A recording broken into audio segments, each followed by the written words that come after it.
बुढ़ापे की लाठी। बेटा राहुल, मेरी बीपी की दवाइयाँ खत्म हो गई हैं, मंगवा दो पापा। रोहित को बोल दीजिए, मुझे ऑफिस में बहुत काम है। रोहित, बेटा तेरी मम्मी का हेल्थ चेकअप होना है, हमें ले चलो। क्या पापा, दवाई ला दी ना? इस बार हेल्थ चेकअप ना हुआ तो कोई आफत नहीं आएगी। और पापा, यह श्यामू को समोसा कचौरी लाने के लिए पैसे क्यों दिए? घर में खाना नहीं मिलता क्या? और इस उम्र में बाजार का तला भुना खाएंगे तो बीमार पड़ जाएंगे। फिर हॉस्पिटल का बिल कौन देगा? पर बेटा, आज कुछ अच्छा खाने का मन किया तो मैं सभी के लिए मंगा रहा था। मुझसे पूछे बिना श्यामू कोई सामान इस घर में नहीं लाएगा। बहू, कुछ दिन बाद तुम्हारी मम्मी जी का जन्मदिन है। मैं चाहता हूँ तुम लोग एक अच्छी सी साड़ी ले आओ। पापा जी, हमें बाजार जाने की फुर्सत नहीं। और उन्हें क्या जरूरत है इस उम्र में नई साड़ी की? अभी कितनी महंगी साड़ियाँ हैं उनके पास। हमारी शादियों की कोई भी साड़ी पहन ले, क्या फर्क पड़ता है? संतोष जी एक रिटायर्ड सरकारी वकील हैं, हमेशा दूसरों के हक के लिए लड़ने वाले।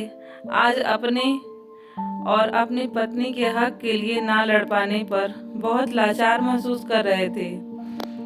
जब भी कोई काम अपने दोनों बेटे या बहुओं से कहते, वे साफ मना कर देते, या फिर लाकर देते भी तो ऐसा जताकर जो कि संतोष जी को बिल्कुल अच्छा नहीं लगता। संतोष जी ने पूरा जीवन इस घमंड में निकाल दिया कि 2 बेटे हैं, बुढ़ापे की लाठी बनेंगे। पर वे अब जिम्मेदारियों से जी चुराने लगे। एक एक पैसा मेहनत से कमाया जाता है। तो मैंने जीवन भर क्या किया? मेहनत नहीं की इन लोगों के लिए।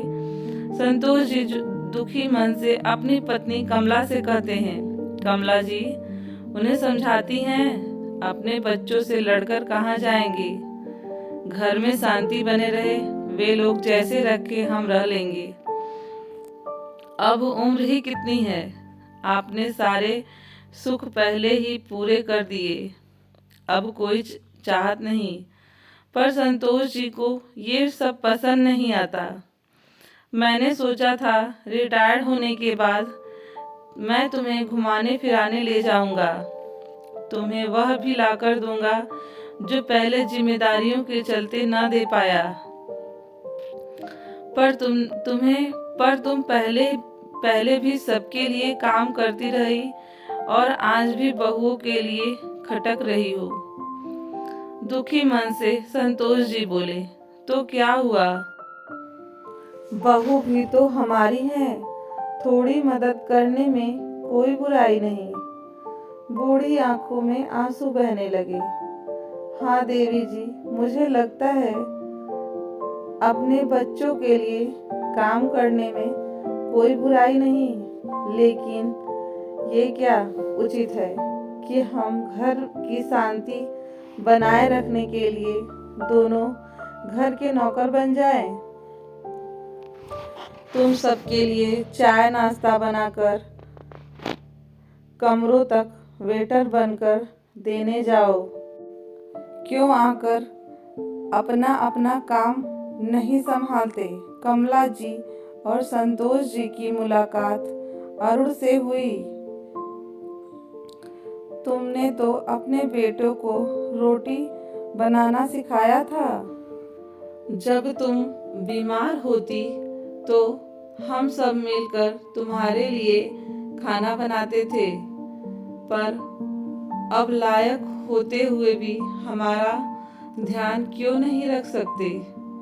हम सिर्फ 2 वक्त का खाना शांति से चाहते हैं। मदद करना अलग बात है, इससे हमारे हाथ पांव चलते रहेंगे। बहू, अगर एक वक्त का खाना बना ले तो तुम्हारी भी मदद होगी। मैं तो कहता हूँ तुम अब बस करो, खाना बनाने वाली लगा लो, किसी को परेशान मत करो। संतोष जी और कमला जी पार्क में बैठे चर्चा कर रहे थे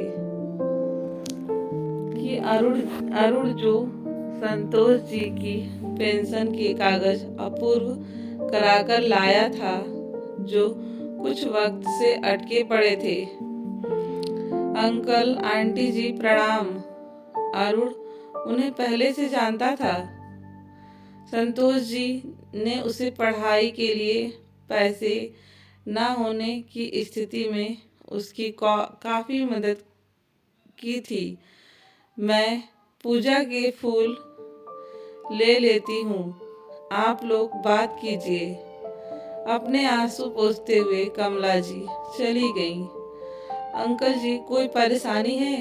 अरे नहीं बेटा, जीवन है तो कुछ न कुछ तो लगा ही रहता है। संतोष जी बड़े भले इंसान थे, आसानी से बताने वाले नहीं थे अपने घर की समस्या।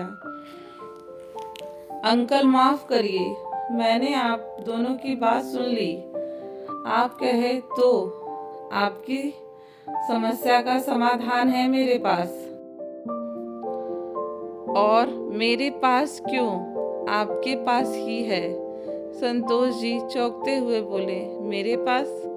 4 दिन बाद ये कौन है? राहुल, मैंने हेल्थ चेकअप के लिए घर बुलाया है। ऑनलाइन बुकिंग कर। अब तुम्हारा वक्त बर्बाद नहीं होगा, मैंने खुद ही बुक किया है।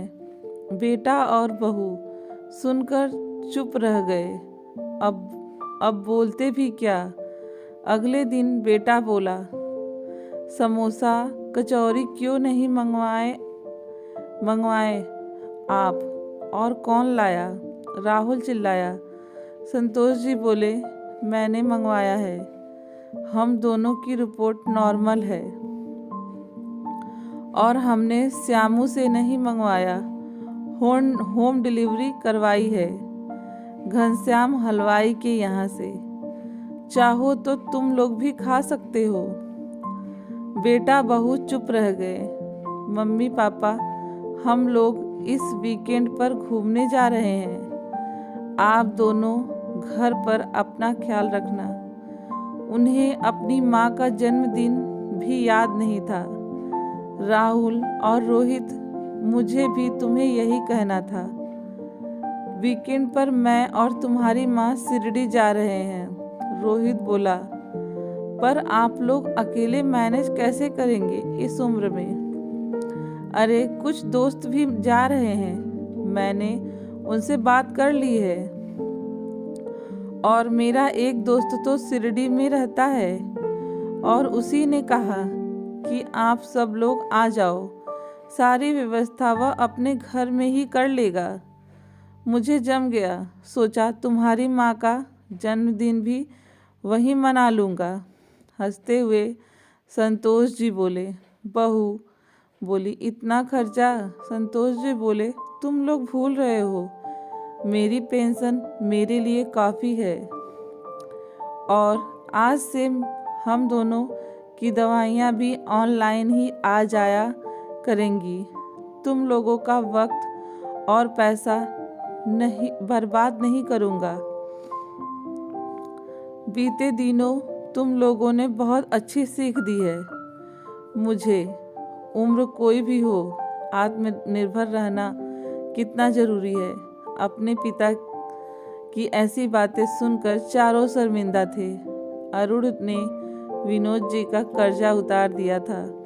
उन्हें उनके जीवन में एक नई दिशा और रोशनी देकर अरुण जी उन्हें कई जरूरी ऐप से अवगत कराया, जिससे उन्हें किसी पर डिपेंड रहने की जरूरत ना पड़े। कुछ दोस्तों का साथ मिला तो वे आत्मविश्वास से भर गए। यह देखो बहू रानी, मैंने तुम्हारी सास के लिए यह चंदेरी साड़ी ऑनलाइन ऑर्डर की है। अच्छी है ना? इतनी सुंदर सुनहरे बॉर्डर वाली साड़ी देख ले। दोनों बहुओं का मुंह खुला रह गया। आज कमला जी फिर से रोने लगी। संतोष जी बोले, अरे अब क्यों रो रही हो? कुछ और चाहिए तो मंगवा देता हूँ। नहीं जी, ये तो खुशी के आंसू है। आज हमें बुढ़ापे में नई लाठी जो मिल गई। उम्र कोई भी हो, हमें आत्मनिर्भर रहना जरूरी है। तो दोस्तों, आज की कहानी आपको कैसी लगी? कहानी पसंद आई हो तो वीडियो को लाइक और शेयर करें। आप हमारे चैनल पे नए हैं तो आप हमारे चैनल को सब्सक्राइब भी कर सकते हैं।